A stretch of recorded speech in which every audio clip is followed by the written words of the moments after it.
الذين آمنوا وعملوا الصالحات وأخبتوا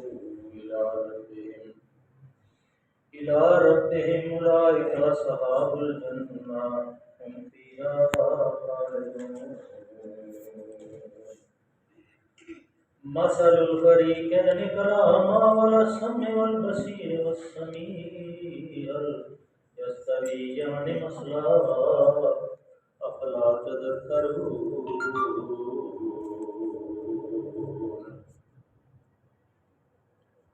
کل یہ جو آیات مبارکہ پڑھ رہے ہیں ہم نے کل اس کی تلاوت کرنے کی سعادت حاصل کر لی تھی. کچھ اس میں تحت السطور میں کچھ مضامین تھے جو رہ گئے تھے، تو میں نے مناسب سمجھا کہ اس کو یہاں سے دوبارہ شروع کیا جائے. کہ پہلے اللہ تعالیٰ نے آخرت میں جو گھاٹے میں رہنے والے لوگ تھے، جو خسارے میں رہنے والے لوگ تھے، ان کے بارے میں ارشاد فرمایا تھا کہ ان کی کیفیت کیا ہوگی اور ان کی خصوصیات کیا ہوگی، کہ وہ اللہ کے راستے سے روکتے ہوں گے اور وہ اللہ کی آیات کا ایک طرح مذاق اڑا رہے ہوں گے، اور پھر وہ ایسے سمجھتے ہوں گے کہ جیسے دنیا کی ساری جو عقل ہے یا ذہانت جو ہے یا دانش جو ہے ان کے پاس آ گئی. اور جب اللہ کے حضور ان کو پیش کیا جائے گا تو پھر ان کی یہ ساری عقل اور دانش اور یہ ذہانت بالکل ہوا ہو جائے گی، اور پھر اللہ کہے گا کہ ایک بار جہنم میں ڈال دو. اور پھر وہ جہنم میں جب ڈال دیے جائیں گے تو اللہ تعالیٰ نے ان کو پھر ان کا دوسرے لوگوں کا نظارہ دکھایا. ان الذین آمنوا وعملوا الصالحات، کہ اللہ سامنے فرما رہا تھا کہ دیکھو یہ حدود ہیں، ان کے اندر آپ نے زندگی بسر کرنی ہے، لیکن تم نے نہیں گزاری. لیکن ان لوگوں کی کیفیت دیکھو، ان الذین، بے شک وہ لوگ جو ایمان لائے اور جنہوں نے عمل صالح کیا، اخبتو، اور جنہوں نے اپنے آپ کو صرف مخصوص کر لیا اللہ کے لیے، کہ بس اللہ کے احکامات سامنے ان کے آتے تھے اور ان کے اوپر عمل کرنے کے لیے وہ جستجو اور کوشش شروع کر دی. اخبتو الی ربہم، اپنے رب کے ہو کے رہ گئے. اولئک اصحاب الجنہ ہم فیہا خالدون، اور وہ لوگ ہیں جو جنت میں جانے والے ہیں.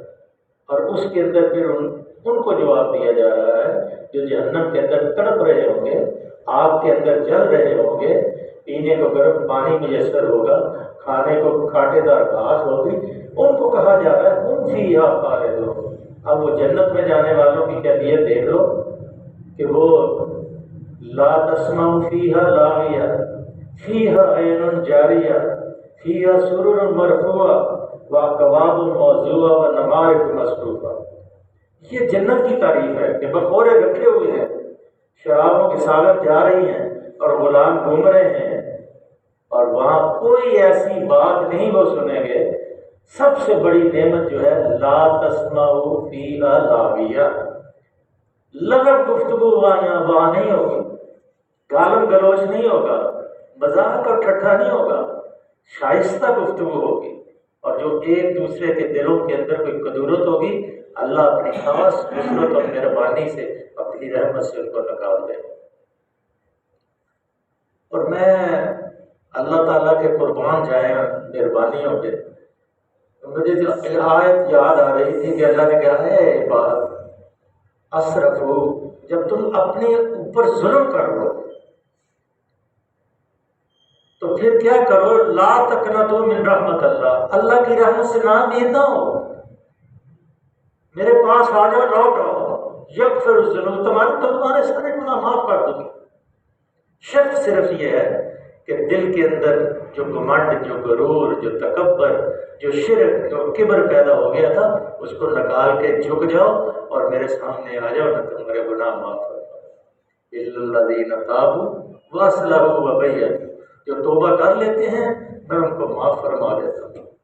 اس لیے اللہ سے یہ گمان کہ گناہ ہو گیا پتہ نہیں معاف ہوتا ہے، یہ نہیں ہوتا۔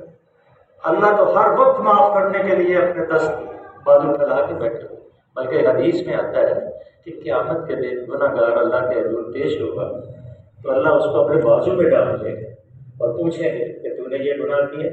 وہ اقرار کرتا جائے گا۔ آخر پہ اب اس مایوس ہو گیا کہ اب پتہ نہیں جہنم کے کس درجے میں پھینکا جائے، تو اللہ فرمائیں گے کہ جا، دنیا میں بھی میں نے تیرے گناہوں میں پردہ ڈالا تھا، یہاں بھی تیرے گناہوں میں پردہ ڈال دیا، جا جنت میں داخل ہو جائے۔ یہ کیفیت ہے، انسان کو چاہیے کہ اپنے اللہ سے تعلق پیدا کرے اور اللہ کے در پہ جا کے بیٹھے۔ یہ فقیروں اور درویشوں جو بیچارے خود پتہ نہیں کس حال میں کیفیت میں ہوتے ہیں، اور ان کے دروں پہ جا کے بیٹھ کے اور بالکل ایسے بیٹھے رہنا جیسے کہ پتہ نہیں ان کے پاس ہی سب کچھ ہے، سب کچھ اللہ کے پاس ہے، اور اللہ ہر وقت عطا کرنے کے لیے تیار ہے، بس دست ہاتھ پھیلانے کے لیے۔ اب اللہ نے مثال بیان فرمائی ہے، بڑی بہترین مثال ہے، مثل الفریقین کالأعمی والأصم والبصیر۔ اللہ فرماتے ہیں کہ کیا یہ دونوں فریقوں کی مثال ایسی ہے جیسے ایک آدمی جنت میں جانے والے اور دوزخ میں جانے والے لوگوں کی مثال ایسی ہے جیسے ایک آدمی تو اندھا ہو اور دوسرا آدمی جو ہے دیکھنے اور سننے والا، کیا یہ دونوں برابر ہو سکتے ہیں؟ اللہ نے ایسی مثال دی ہے کہ ایک تو ہر چیز کو پسے پش ڈال دیتا ہے، اس کے سامنے اللہ کی آیات بیان کی جاتی ہیں، اللہ کی نشانیاں اس کے سامنے آتی ہیں، اللہ کی بے شمار نصیحتیں پیغمبر کرتے ہیں، لیکن وہ پسے پش ڈال دیتے ہیں، اور جس کی دل کی آنکھیں کھلی ہوتی ہیں وہ سر تسلیم ختم کرتا ہے۔ تو اللہ فرماتے ہیں یہ دونوں برابر ہیں، کبھی برابر نہیں ہو سکتے۔ اس لیے میرے عزیزوں کوشش کریں کہ اپنا اللہ سے جو تعلق خراب ہے اس کو بہتر کرنے کی کوشش کریں۔ حل یستویان مثلا، تو اللہ یہ مثالیں، اس مثال سے اگر کوئی سبق لینا چاہتا ہے اللہ فرماتے ہیں تو لے سکتا ہے۔ افلا تذکرون، کیا تمہیں عقل نہیں ہے، کیا سمجھ بوجھ نہیں ہے؟ جیسے کوئی بچوں سے بات کرتا ہے، جیسے کوئی ہمدرد جو ہے دکھیا جو ہے، جیسے کوئی صحت مند یا ڈاکٹر بیمار سے گفتگو کرتا ہے، ایسے اللہ فرماتے ہیں افلا تذکرون، کیا تم سمجھتے نہیں ہو؟ تمہارے لیے میں نے کتابیں اتاری، پیغمبر بھیجے تاکہ تمہارے لیے راستے متعین کرے، اگر تم بھٹک گئے ہو تو تمہارے لیے راستے دکھائیں، تمہیں کتابیں پڑھائیں، تمہیں تمہارا تزکیہ کریں، تمہارے لیے عمل کر کے دکھائیں کہ کیسے عمل ہوتا ہے۔ اور کوئی کتاب ایسی نہیں اتری جس کے اوپر اس کے پیغمبر نے اس کے اوپر عمل کر کے نہ دکھایا۔ اور اسی لیے اللہ نے فرمایا کہ پیغمبر جو ہیں یاسین والقرآن الحکیم انک لمن المرسلین تنزیل العزیز الرحیم لتنذر قوما، سب جتنی کتابیں ہیں بے شک اب رسول ہیں، میں تصدیق کرتا ہوں یہ جو تجھے کہتے ہیں نا ان کی باتوں کو چھوڑ دے، یہ قرآن تنزیل من رب، اللہ کی طرف سے یہ نازل کیا گیا اور اس کے اوپر اللہ کے رسول نے عمل کر کے دکھایا۔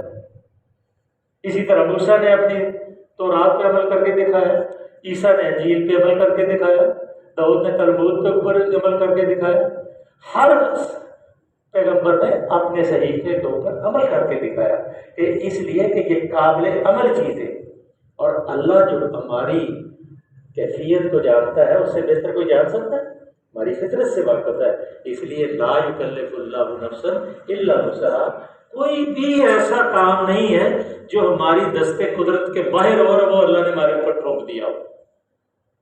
جو کام آپ کے سپرد کیا جاتا ہے سمجھیں کہ یہ آپ کے بس کی بات ہے، آپ کر سکتے ہیں۔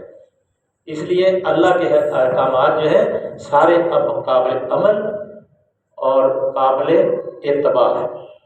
اب اللہ تعالیٰ نے وہ قصہ بیان فرمایا ہے، بڑا بہترین قصہ ہے، ترتیب کے لحاظ سے بھی سب آدم علیہ السلام کے بعد سب سے پہلے نوح علیہ السلام کو پیغمبر اللہ نے بنایا تھا۔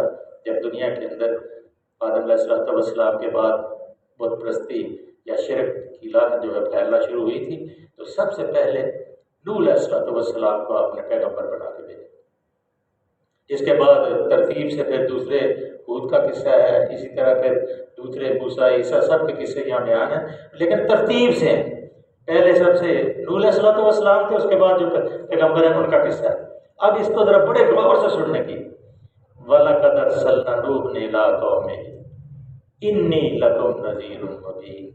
اب ذرا ہر پیغمبر کا یہ کلمہ جو ہے نوٹ کرنے اور لکھنے کے قابل ہے۔ پیغمبر کیا کہہ رہے ہیں؟ جو اللہ سے ڈائریکٹ، جیسے ڈائریکٹ ڈیلنگ ہوتی ہے نا، پیغمبر کا واسطہ جو ہے اللہ سے ڈائریکٹ ہے، اور پیغمبر کا ایمان جو ہے بالشہادہ ہے۔ ہمارا ایمان بالغیب ہے، لیکن پیغمبر کا ایمان بالشہادہ ہے۔ ان آنکھوں کی انہوں نے ان آنکھوں سے جنت اور دوزخ کو دیکھا ہے، موت اور زندگی کو دیکھا ہے، سزا اور جزا کو دیکھا ہے، اس لیے ان کا ایمان بالشہادہ ہے۔ جیسے سورہ بقرہ کے اندر آپ نے عزیر کا قصہ پڑھا، ابراہیم علیہ السلام کا قصہ پڑھا۔ جب عزیر علیہ السلام گزر رہے تھے تو انہوں نے کہا کہ یہ بستی الٹی پڑی ہے، اب یہ کیسے دوبارہ زندہ ہوگی؟ تو اللہ تعالیٰ نے اسی وقت ان کو موت ان کے اوپر وارد فرما دی۔ پیچھے پورا قصہ ہم نے پڑھ لیا ہے، تفصیلات میں جانے کی ضرورت نہیں۔ پھر 100 سال کے بعد دوبارہ اٹھایا تو کہا کتنی دیر سوئے؟ کہا گھنٹہ، آدھا گھنٹہ، 15 منٹ، 20 منٹ۔ تو کہا ذرا اپنے گدھے کی طرف انزل الی حمارک، ذرا اپنے گدھے کی طرف دیکھ۔ جب گدھے کی طرف دیکھا تو پنجر تھا، گوشت کا کوئی نام نہیں تھا، ہڈیاں پڑی ہوئی تھی سڑی ہوئی، اور جب کہا کھانے کی طرف ذرا دیکھ تو کھانا تر و تازہ تھا۔ تو پھر اللہ نے کہا اب ذرا دیکھ کہ زندگی بعد موت کیسے ہوتی ہے۔ پھر گدھا ان کے سامنے زندہ کیا گیا، کیسے گوشت چڑھا، کیسے بنا، کیسے کھڑا ہوا، پھر اس کے اوپر انہوں نے سواری کی۔ تو کہا اللہ میں جان گیا موت کے بعد زندگی ہے، زندگی کے بعد موت۔ اسی طرح ابراہیم علیہ السلام نے کہا تھا، تو آپ نے اللہ نے فرمایا پرندے لے، فَصُرْهُمْ، ان کو ذبح کر اور پھر قیمہ بنا ان کا، خلط ملط کر دے اور پہاڑوں پہ رکھ، پھر ہر پرندے کا نام لے اور اس کو بلا، اور اسی طرح اڑ کے تمہارے پاس آ جائے۔ اس لیے یہ جو اب قصے شروع ہو رہے ہیں، یہ بس ذہن میں اس کا ایک خط